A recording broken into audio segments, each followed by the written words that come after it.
Hi, so today I'm going to make the Epicure Carrot Cake, uh, probably backwards, but um, so we're going over to my parents' house tonight for dinner for my dad's birthday, and I was talking to my mom, and she was talking about what she's getting, and my dad always likes to have either German chocolate cake or carrot cake, and I was like, well, I'm gonna make you a carrot cake. So here's what I did. If you buy the carrot cakes, the desserts, all come in 2 packs, so you'll get 2 of them. I'm only making 1. And then I'm using the round 8-inch round silicone pan. These I believe come in a 2-pack also. I oiled it. I just put a little, you're not supposed to use like a Pam spray in these, but I just put a little dribble of regular vegetable oil in there and used a paper towel and rubbed it around, so that's all good to go. And then I've got, see if I could tip this. It's not gonna, I've got 2 eggs in there. You can I don't want to spill them.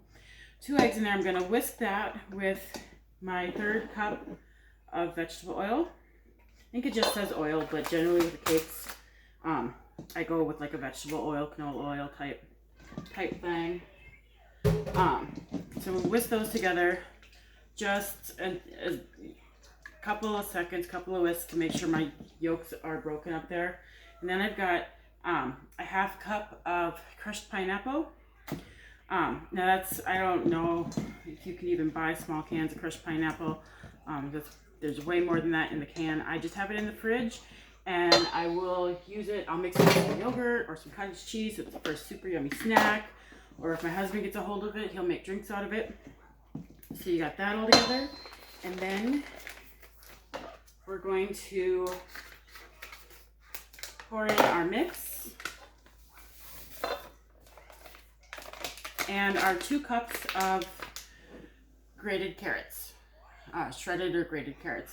So these I did before we got ready, right before I came on here. I'm gonna get rid of my whisk and use this is the spatula, I forget what they call it, that Epicure does, but it's really nice. It's got just a little scooped, and it's got the nice flat edge and the rounded edge depending on what you're doing. I don't want to over mix any of this, so I'm using this now. As far as the grated carrots go, if you want to be super simple and convenient, you can get, I know they have bags of shredded carrots out there. They have them everywhere except for my Target, which is where I went when I was going out this morning to get my dad a birthday card. Found one that farts. But they didn't have that. So, and that's fine. I mean, I just, you peel them, and then I used a cheese grater, just the bigger whole side, to shred it up. It didn't take that long. Honestly, maybe 10 minutes because I kept getting distracted and because my carrots were uber skinny. I hate baby carrots because they're gross. And I love when I can find bags of carrots where they're a good, round, fat carrot. Because most of the time I'm going to, slice them up for eating. Or, if I'm going to cut them up into coins for a vegetable with dinner, I don't want itty bitty little coins for dinner. For real, if you had a couple of good sized carrots, you'd be done with your 2 cups of shredded carrots in no time.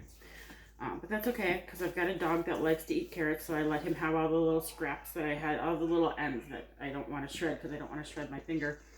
Threw those in his food bowl. So now what I'm going to do is I've got this all mixed together. And this, I'll tell you what, I made this before and my kid loved it. And I will take any way I can to hide some vegetables because he won't eat them. So I'm going to pour this into my oiled pan.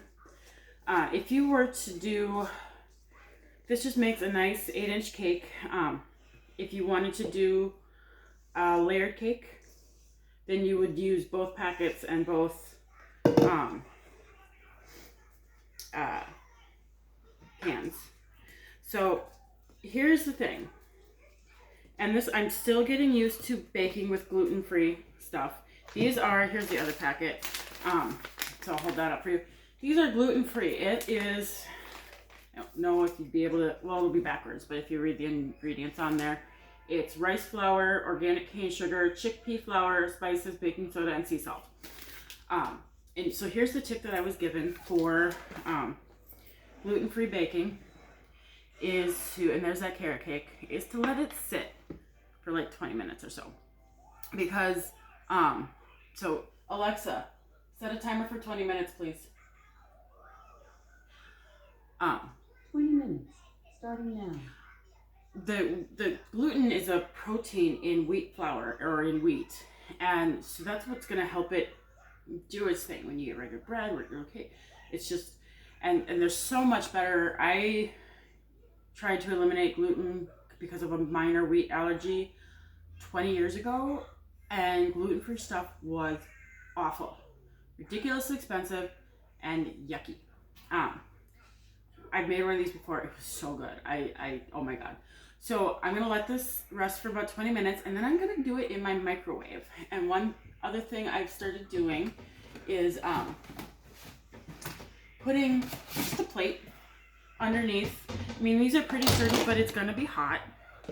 And the last thing I wanna do is drop that thing. So I'm gonna let it sit here for 20 minutes, and then I'm gonna pop it in the microwave for 8 minutes. And that is gonna be the fastest cake I have ever made in my life. So I will be back